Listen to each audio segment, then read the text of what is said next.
The broadcast is now starting. All attendees are in listen-only mode. Good afternoon and welcome to the webinar.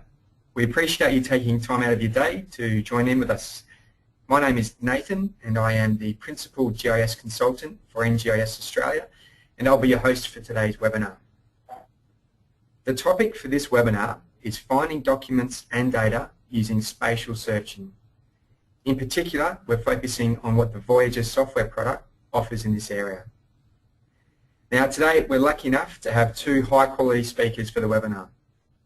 We will start off with the dulcet tones of the Honourable Mr. Mike Horton, who is a Principal Consultant at NGIS Australia. Mike will be setting the scene for the evolution and importance of data discovery and searching for organisations. Following on from Mike will be Brian Golden, who is the Principal and Co-Founder of Voyager. And we very much appreciate Brian connecting in with us to present today. He's all the way from California, where it's about 9 o'clock at night over there.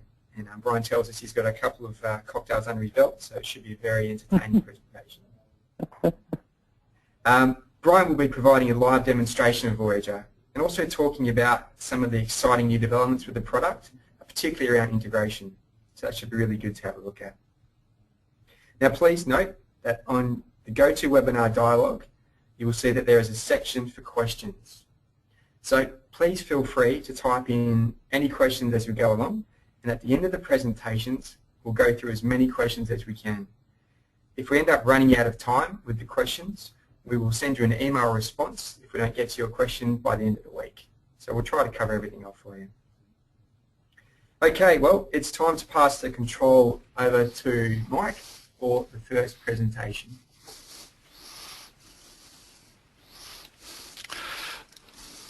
Good afternoon or good morning everyone, wherever you are. My name is Mike Horton and I'm the Principal Consultant in NGIS regarding our resources sector. My background, for those of you who don't know me, which is most of you, I've spent about 30 years working in and around the exploration and mining business in Australia. Either most of that time involved in either designing, developing, constructing, building or supporting data management activities for resources for exploration and mining. So I guess what I'm telling you today is a little bit of what I've learned over the past period. What we're going to talk about today is around three things, really, to do with what sharing, finding data, good data management for your organization means. And those three things are really to do with the quality of data, to do with the performance of your staff in terms of being able to find data on a day-to-day basis, and to do with your corporate memory. I think that all of those three aspects are critical to your business, especially the examples I will draw will be from the resources industry, but if your business involves what's currently called as knowledge workers, your people who work in environments where you have constantly evolving processes, sensors, data, methods of doing things, you deal with large numbers of clients, and more importantly, you actually have to deal with the world out there as it is, as opposed to a simulation or a model, then I think that all this applies across a broad range of industries. First thing I'd like to talk a little bit about is data quality.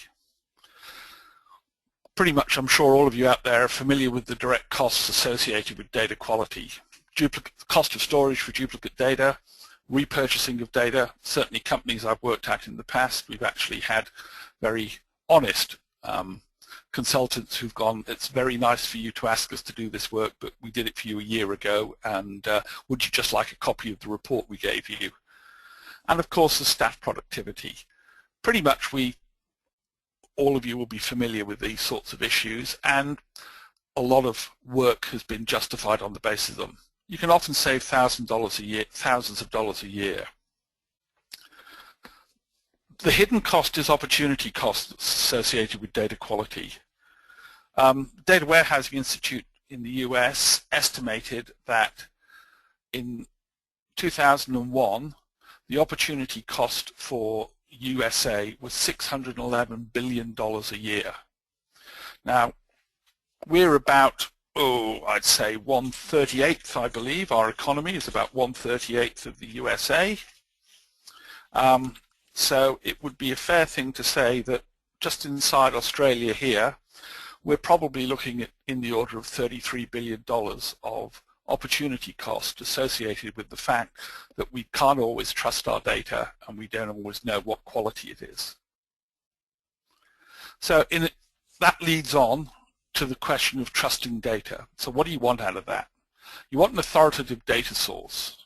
You want to know that when you can find something, that it is the version that you're interested in. You want to find it quickly. It's no good having an authoritative data source if you need to make a decision today and you can't get the data till Monday. You want to know when things change. So you need to know that information that you have got is current, and you have to have confidence in your quality control procedures, because if you don't, then you'll use the world's most common application for testing data quality, the telephone. Once you can trust your data, once you can trust the quality control procedures that you have around it, you can start to do some interesting things. We can start to automate processes. This is where you're going to get really advantages for staff productivity, and you're going to integrate systems so people won't be using spreadsheets, pieces of paper, screen snapshots to move data from one system to another. That's when you start to get some real benefits. And those things between them, the opportunity costs, direct and indirect, trust, can I act with confidence on my data, and how can I streamline my processes, start to deliver real business benefits. Now, exploration industry did some research about 1987 through the Australian Institute of Geoscientists, and found that your average geologist, metallurgist, mining engineer spent about 40% of their day looking for data.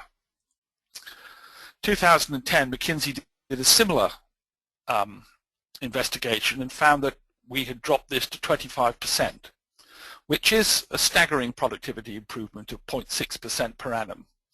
Nothing that you'd exactly want to write home about.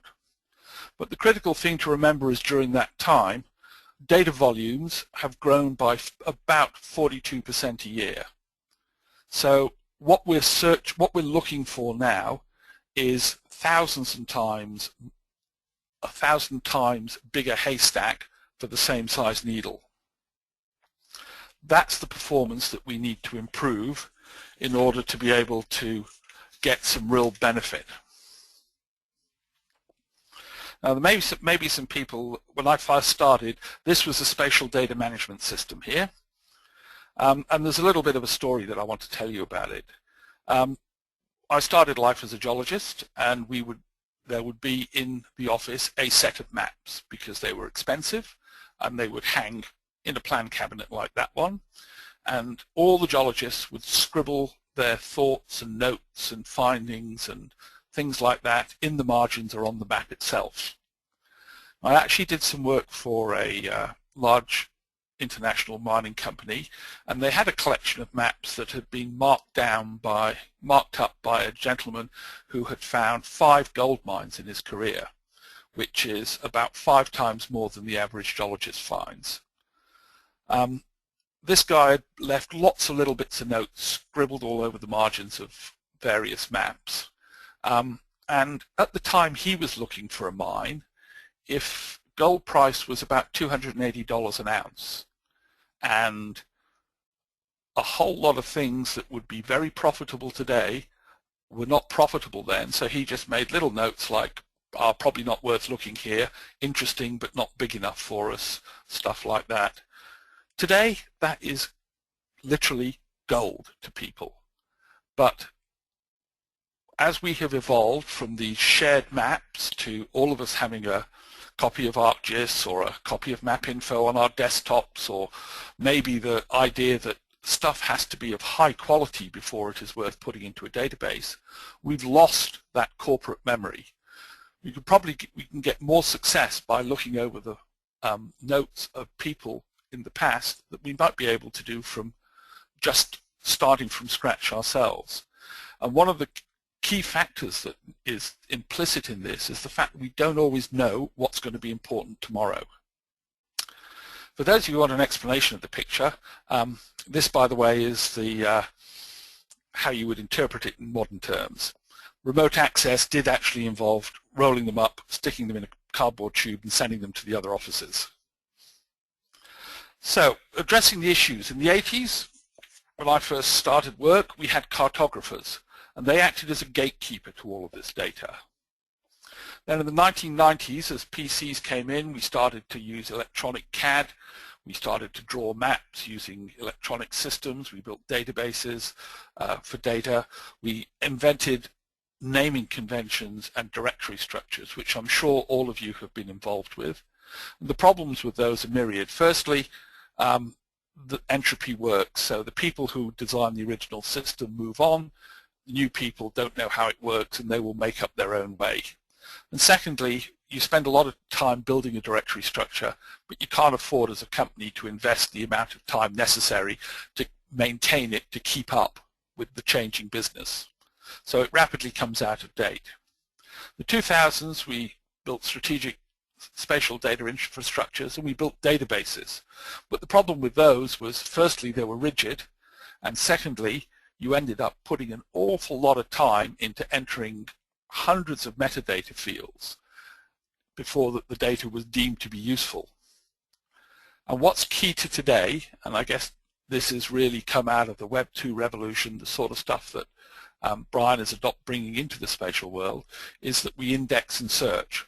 Remember, our data volumes have been increasing at 42% a year. So I'm just going to do a little fly-through of Voyager to express how it delivers and addresses some of these issues. So the first issue is data currency we're talking about here. Here's a little screenshot from its from the area where you tell Voyager where to spider for data. You'll see there's a couple of things on the screen. Where the thing is, I can say watch file system for changes. Useful.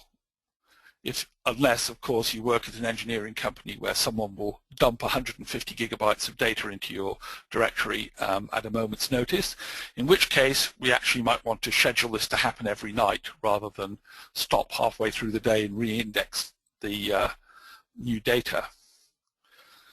Once the new data is indexed, Voyager has a capability to actually notify me this using an RSS feed.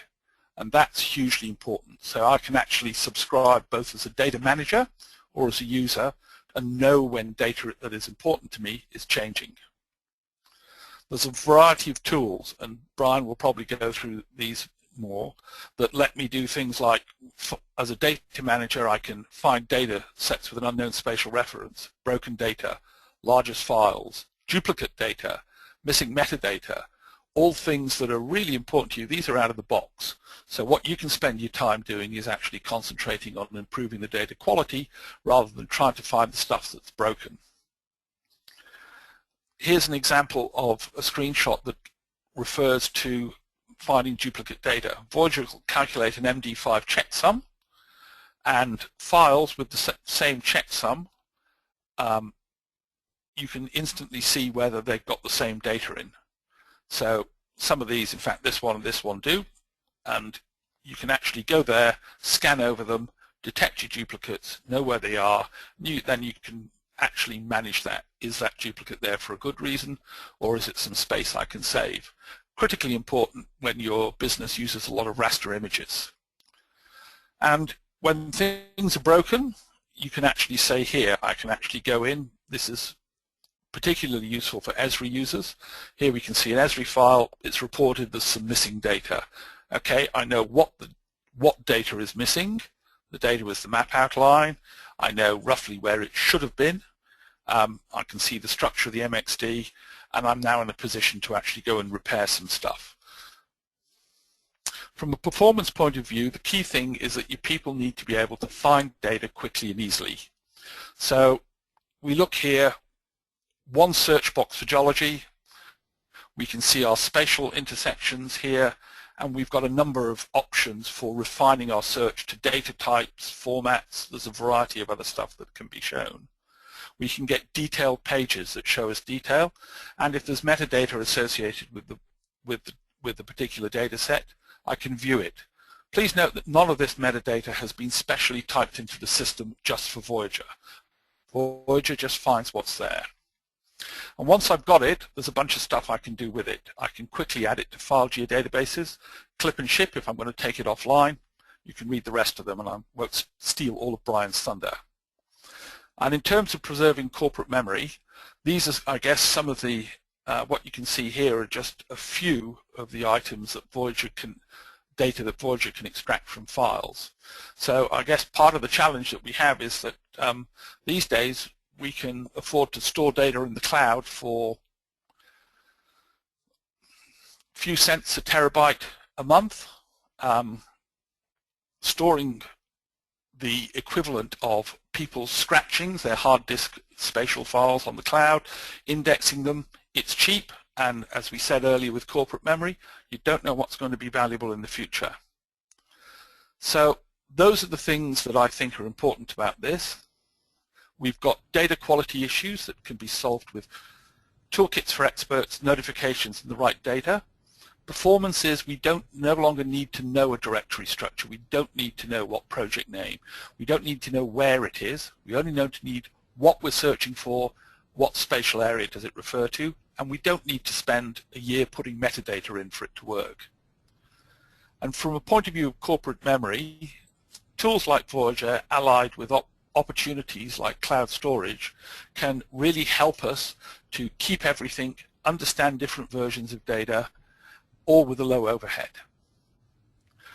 One of the things that we do quite frequently is we do data audits for people, and I need to be able to quickly answer the questions: how much spatial data, how much is duplicated, how much is organized, how much is broken. We've used Voyager on a number of occasions, and it lets us knock off these questions for people inside 2 weeks. And that lets an organization move forward in governance, deciding who is responsible for maintaining the currency and accuracy of data sets, process automation. Once I can trust the data sets, I know where they are, I can actually start to do things, and I can produce standardized depictions across companies, something which I'm sure has plagued a number of you. The other example is, again, a job we did for a large exploration company. We indexed data from multiple sources, including not just ArcSDE databases and file systems, but USB drives, about 15 of them that were found in a box somewhere. We were able to index locally, so wherever the data was, that's where we did the indexing. We added some company-specific classifications, and then we collated all of these into one centrally managed browser-accessed index. Very convenient for people, low overhead, and it saves them having, it actually makes the data accessible to users. I'm wrapping up now. This is my last slide. So it's really, this is about extending this stuff into non-spatial data.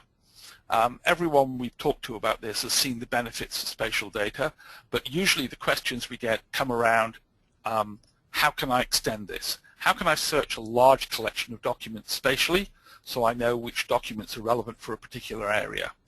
Many of the companies I do work for will have projects spread across the world in several different countries. They may have mining operations in one country, refining operations in another.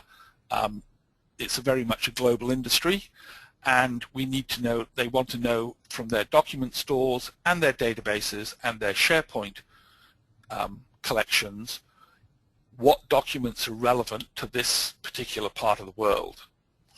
So that's kind of a little bit of a lead into Brian to talk some more about Voyager's capabilities and to give you some of these things that are on the roadmap. But the key thing that you are doing here is that you can, with Voyager and with its capabilities in terms of searching, the goal is to get people concentrating on the data, not the files. We've spent a lot of the last 40 years, 30 years, building systems that manage containers, not necessarily systems that manage data. And we're in a position now with tools like this where we can start to deliver business benefits by focusing on data rather than the containers that hold the data. So at this point, I'll hand back control to Nathan, and he will introduce Brian, and who's going to take it from here. That's great. Thanks, Mike. Very well done, mate. Thank you, Doug. So now the next presenter is Brian Golden, who is the principal and co-founder of Voyager. So I shall hand the presentation across to Brian.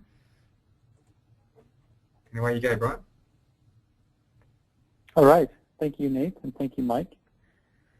So I'd like to just do a couple of quick things. First of all, I'd like to introduce myself, and then I'd like to talk just briefly about our company, and how we where we started, and then how we've just evolved the product. I think giving a little bit of context for where we are, and then where we have been, and then where we're going will help give you a better idea about our solution. So my name is Brian Golden. I am the co-founding partner and principal at Voyager GIS. Like many of you, I have been working in the geospatial industry for quite a while.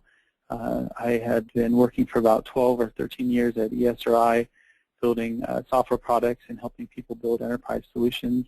My partner, who I founded the company with, he had a similar career, but not working in GIS. He was working with web search technologies and helping people build and do consulting around search technologies that had been implemented at Apple's iTunes, and in the States we have video services such as Netflix or airline reservation systems and so forth. I think that in essence the premise of this solution is to take the same type of technology that we use every day for finding information and helping us make better decisions on reservations and products and travel and things that we need to do. Taking that same technology, that same approach, and applying it to GIS can add significant value. I think that GIS systems, we can all agree that they have and offer tremendous value. They are practically useless without data, and as Mike was just saying, we all have just a tremendous amount of content. And for a variety of reasons, there hasn't really been, in many ways, there hasn't been a lot of innovation in data management around GIS technologies. So in essence, Voyager is this company, Voyager GIS. We build a single product called Voyager. We've been building it for about 6 years. It's a commercial off-the-shelf product. It allows you to easily install it and be up and running without any other help. So it's very easy to use. Our focus is to help people find content and improve their productivity, not just from an end user's perspective, but also helping data managers understand what they have so they can make better decisions. And perhaps most importantly, or very importantly, is that from the IT side, it's also very easy to install and get up and running. So what I'd like to do now is just show you just a really quick demonstration, and then talk a little bit about where we started and then where we're going with some of this technology. So I'm going to bring up my web browser here, and just as a quick live demonstration, this software is something that was installed on a computer that has quite a bit of geospatial content. The system has a web-based configuration that allows you to, after the install wizard is completed, you can log in. You can manage the system to simply point it at infrastructure, as Mike said, where your content is at. You can schedule indexing to run at regular times. It supports a wide variety of formats. The indexing does not require metadata. If you have metadata, it would make it better. It would be used, but it's certainly not required. And the indexing process is simply leave the files where they're at on your system. You do not have to load any information into the software in order for it to work. You simply point it at your content. You can start an indexing process.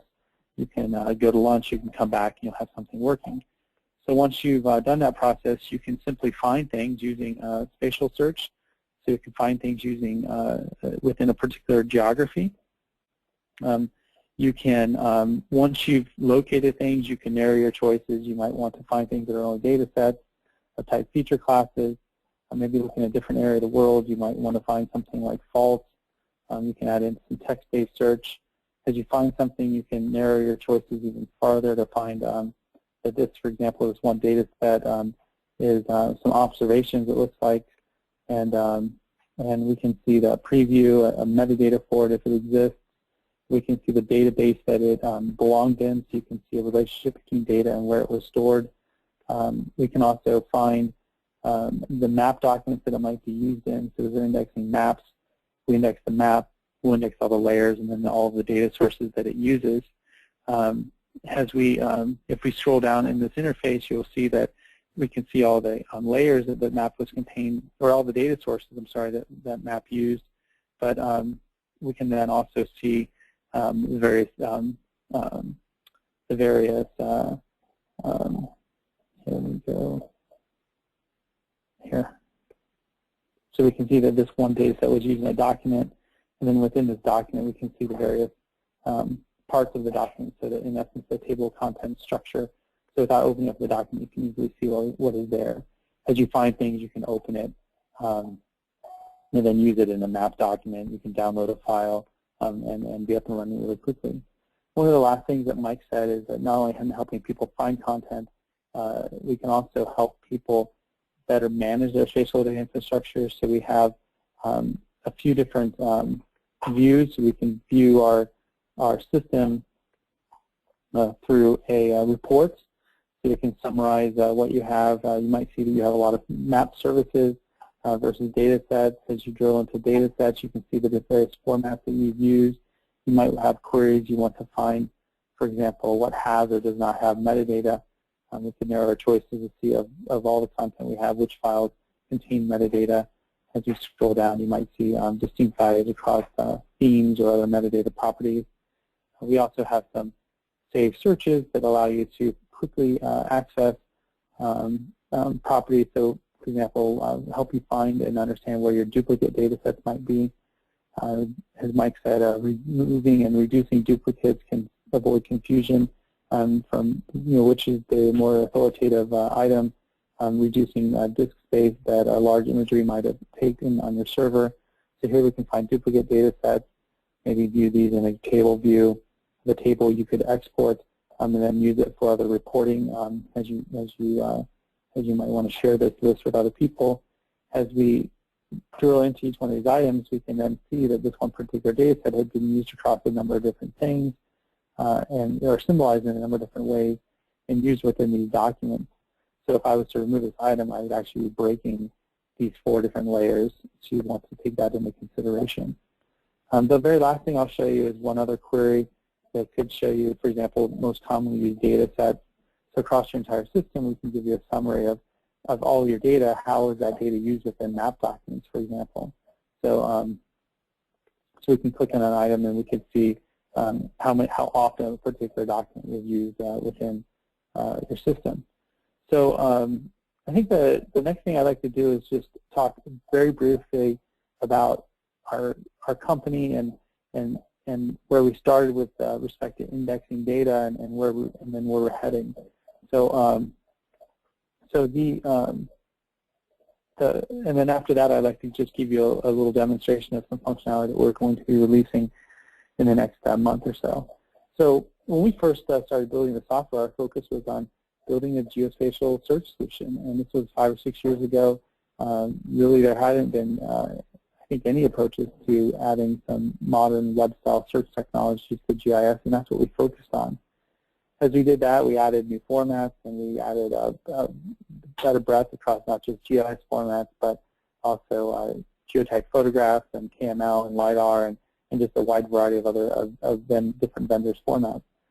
After that, we started working with non-spatial documents because we realized that people that work with maps and data often they need to read other documents as they're making decisions and generating reports. When you generate reports, you're publishing those in PDF files and Word documents. that you share with other people, or you create maps, you brief people and show them in PowerPoint presentations and whatnot. So we've added a wide variety of non-spatial document formats. Then through subsequent releases, we've done a lot of work with enterprise and federated searches, where organizations that work nationally have offices all over the country, where many organizations work worldwide, and we can install software that would index content in various locations, and you can link the software together to be a Voyager to build a single index of all of your available content. Just like you have a library system, might have various branch libraries. You can query what books are available or what materials. We can do that with across all of your geospatial data.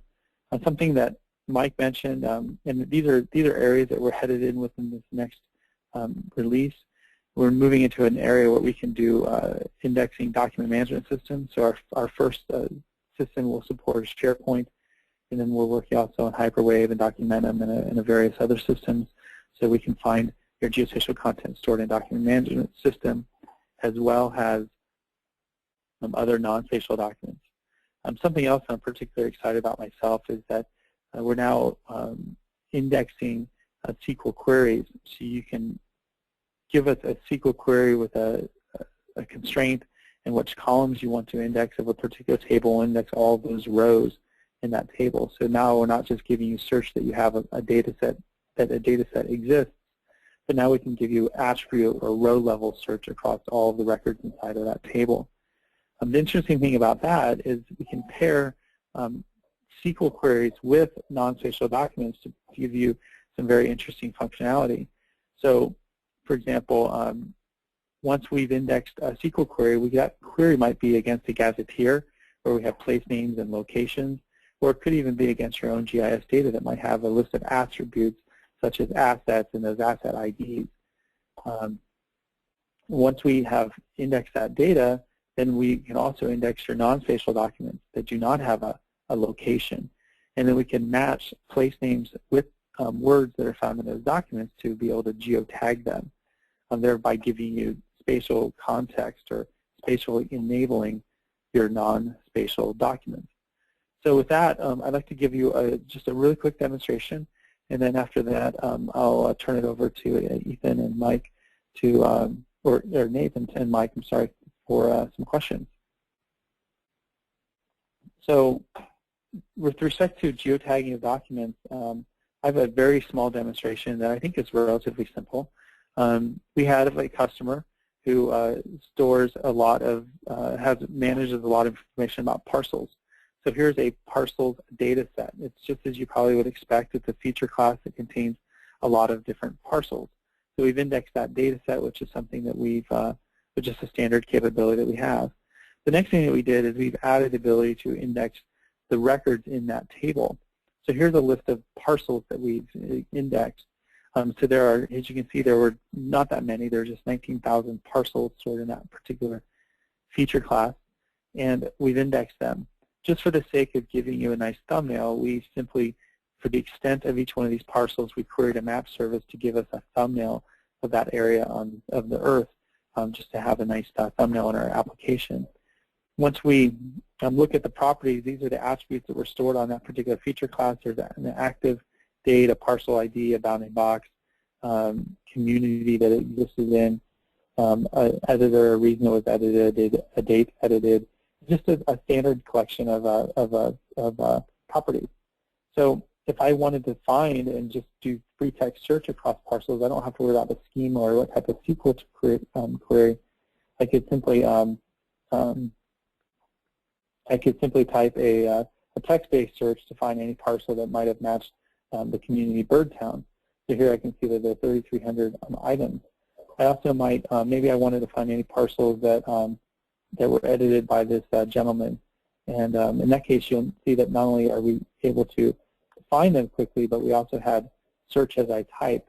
So it helps us auto-complete and find attributes and records that match those attributes. So first and foremost, we can break away from the structure of SQL languages and be able to query our attribute data just as you query the web using just regular expressions or filters that you see over here on the right.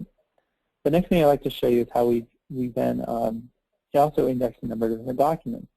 So here we have some documents, for example, a number of PDF documents. So these PDF documents contain information about parcels. If I click on just this first one, I'll see that this preview shows that we have parcels, and then there has been some machine-readed text that was either OCR'd or added as attributes to this document. Each one of these notes is, represents a parcel ID. So during our indexing process, we simply index this document. We read all of the parcel IDs that we found inside of it, and then we matched that against the parcel IDs of our feature class. And then by unioning together all of those various parcel IDs, we were able to find a bounding box that we feel is representative of where this document is at or what it discusses. So in that case, we can simply scroll down in this interface and then see that this one PDF file references all of these different parcels. So these are the 9 different parcels that this document references, and therefore we've given it some spatial context. So if I go back again, I now have the ability to say I only want to query and look at PDF documents. I look at this in a grid view, and I can start doing spatial searches to find any documents that exist in a particular area, which I could never have done before unless I use some of my own GIS data to geolocate them. So with that, I think I'm going to turn it back over to you guys, and I'll be happy to answer some questions, and I'm interested in finding out what everyone thinks. Thanks a lot, Brian. That was really good, particularly the geotagging presentation was really interesting. Okay, guys, we'll get through to the questions now. So the first question that came through was from Don. About halfway through the webinar, asked how the geotagging would work, and then sent through an updated question saying that, yep, that's just covered it. So thanks very much for that one, Brian, answering the geotagging question already. The next question comes from Richard, and if you could answer this one for us, Brian.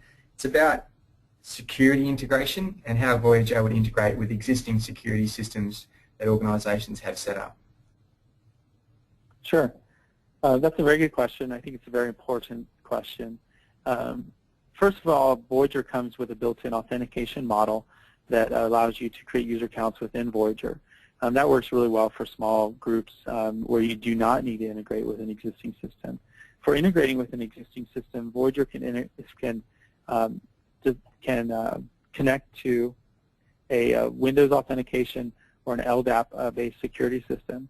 So we have a security model that can be configured within the web user interface, and you can either select our internal model, which I just discussed. You can choose to use Windows or an LDAP configuration. Once you choose either one of these configurations, then you can map. Then Voyager will recognize who logs into the system. We can map and resolve those users against the Windows groups that they belong to, or LDAP groups that they belong to. And then from there, we can do 2 different things with security.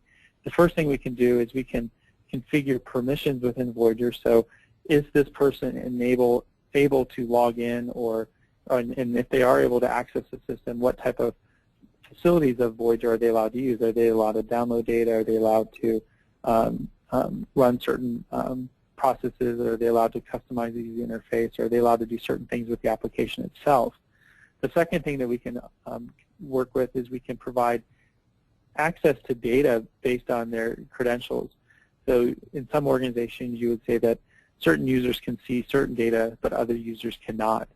And in that case, we have various ways that you can control access to data, or what someone could see within the Voyager interface based on their user permissions. Very good. Excellent. Thanks, Brian.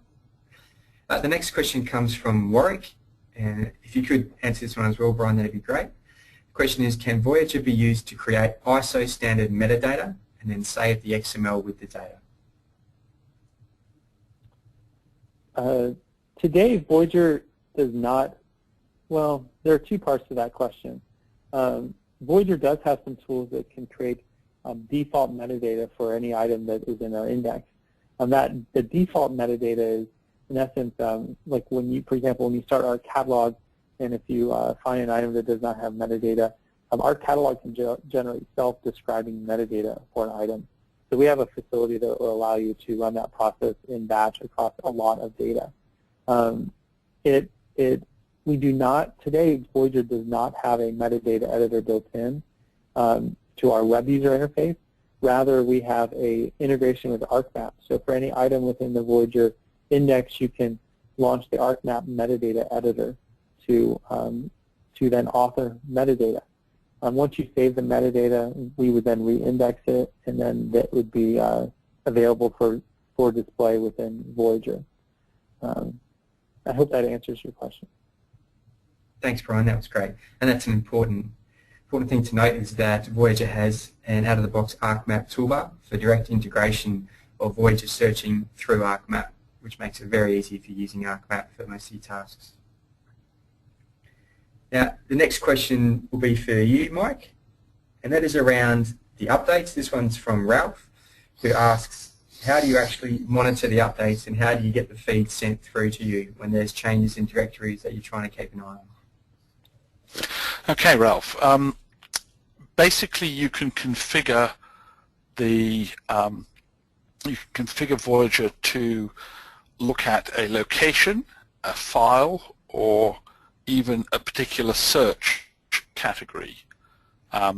Once you have done that, it will sit there, and as changes occur to the file system and therefore to the index, when the index runs again, it will detect the change. The change is put out as an RSS feed. You can use a web-based RSS aggregator such as Atom or one of your choice. I usually actually get just get it pushed straight through to my Outlook client, which works fine because then the RSS feeds pop up at the bottom and I see them on a daily basis, assuming that things are changing on a daily basis. Of course, the thing that you have to do is your network has to be configured, and in our case, obviously if you're using Outlook, then your Exchange configuration needs to allow RSS feeds internally, but you don't need an addition of ISS or any of the internet information, IIS or any of the other product to make the RSS feeds work. Hopefully that covers it. If you want some further discussion about what RSS does and how it works, if you're not familiar with it, then we're probably best if you contact us offline and we can discuss things in a little more detail then. Yeah, beautiful. Thanks, Mike. Now, Brian, Warwick has a follow-up metadata question for you. Is Voyager picking up the Esri XML or ISO elements? Thus, can you customize what elements or index elements the user sees? That's a great question. I'm actually particularly happy or even proud about our metadata solution. Our solution is actually very simple. We index the entire metadata record. So any content that's stored inside the metadata record is ingested and available for text-based search. So therefore, all aspects of the metadata record are indexed and available for search. You have control also within our interface to manage what type of metadata fields are extracted from your metadata documents. So here you can see that these are XPath queries that dive right into your various properties of your metadata document. You can specify the name of the attribute and then the field type as well, and then and control how it would be mapped within Voyager. So this interface allows you to control what properties well, actually, I'll say this in two ways. One is we index every attribute, but this extractor is actually specifically used to allow you to pull these into more valuable field definitions within Voyager that can then be used for filtering. As you saw here on the right-hand side of my screen earlier, you could then click on them and then filter on those the metadata fields. So you can add extractors, and you can type in some sample XML data to test the extractor that you added, and then it would run and show you the extracted output just to help you be productive in this environment. And then once you index your data, then we would be able to show any of those extracted fields could show up here as filters on the right-hand side. And then you can control what properties are displayed for each item on the website itself. So I think it's a very flexible model, allows us to support any metadata custom element, and then all metadata profiles. That's fantastic. Thanks very much, Brian. That's great. Hopefully that answered your question, Warwick. Okay, and the last question for today will be from Nigel, and this one directed at Mike. Nigel asked about the federated search capabilities of Voyager and whether that can be used to merge disparate data centers into single searches. The answer to that is yes. There's a couple of ways of doing it as well. The real key thing to federated search is, one, you want to actually not just be able to search all your locations or your entire global collection of libraries, to use Brian's analogy, at once. The important question to ask is, what do you want to do with things when you find them? So federated search can be configured in a number of ways. You can configure it so that all of your index is gathered in this, all the indexing is done at all the sites, but the queryable index is a merged version of all of those site indices at a single point, which will give you much faster search performance. But if you then want to actually retrieve files and operate on them, then you will hit some penalty there because data will be traversing the WAN more frequently. Or your other alternative, and Voyager does support both of these options, is to have all the indexing and searching done locally. So in other words, I query my local server queries remote servers, compiles the answers from everyone, gives them back to me, which gives me a slower query, but will give me faster and less impact on my wide area network if I then want to drag 5 gigabytes of TIFF from a remote location to add to my mosaic. It really depends on which of those suits your organization best, and that in turn depends very much on the data that you hold, the way the data is used, and what your internal network configuration is. So either way is possible. It'll depend on what's most important and what's most valuable to you. Very good. Hopefully that answers your question, Nigel. If you've got any further questions about the federated search, please feel free to contact us directly. Okay, so that wraps up for today with the webinar. Thank you very much for everyone for attending, and a special thanks to Brian from Voyager for dialing in and helping us out with the presentation. We very much appreciate it. Please feel free for anyone to contact either Mike or myself directly via phone or email if you've got any follow-up questions or want to know more about the Voyager product. We're happy to have a chat about it, happy to come out and do some live demos as well to show you under the hood of how it works. Okay, well thank you very much again for attending the webinar. Hope you got a lot out of it.